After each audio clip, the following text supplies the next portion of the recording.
entered. So even though we haven't had any rain just yet, if you get it in earlier, you do have a better chance to get it if you do get that number right. Now, obviously, the big thing today is the heat. We still have that excessive heat warning going on all across the area until 9 p.m. tonight, and there's going to be another one for tomorrow. But something else we're going to have for your day tomorrow is going to be these winds. We are likely going to be having wind gusts in Tucson, as you're going to see, around 20-25 miles per hour tomorrow, even higher for a lot of you in Cochise County. But there's also a very small chance of rain in spots like Douglas and really that eastern half of Cochise County that we'll talk about here in just a second. So again, excessive heat, main thing we're looking at here. The only spot in southern Arizona that's excluded from this is going to be Ajo and Lukeville, but even over there, 108 to 109 for both of you, while Tucson is looking a lot warmer with the way things are going so far. West side sitting at 111. You have the airport, which is where that official temperature is taken, sitting at 110.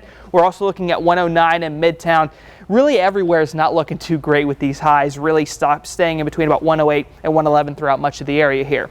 Now, one spot I really want to focus on here is Green Valley, because just a few minutes ago they were up at 113. Now they've dropped down to 109, so lots of dry air in that portion of Pima County is having their temperature go up and down through those numbers. You have Nogales sitting at 107, which is very unusual for them.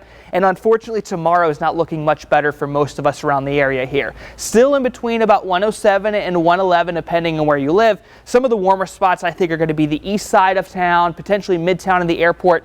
Really, with the way things are shaping up tomorrow with the extra wind, I do think spots that get a little bit less wind are actually going to have those higher temperatures. Outside of that, Ajo and Sells both looking at around 110 as well. Nogales coming down a little bit, but still far above average with a high around 104. Now, as I mentioned, wind could be something we're tracking throughout the day tomorrow. If you live in Sells or Sassabee or even Ajo, during the morning hours, that wind is going to be coming up for you. But for Tucson, Cochise County, Graham County, it's not going to be until the middle of the afternoon, and it's not enough for any kind of red flag warning, at least for most of us across the area tomorrow. But if you do live in the foothills area, that's going to be one spot where we're looking at that as well.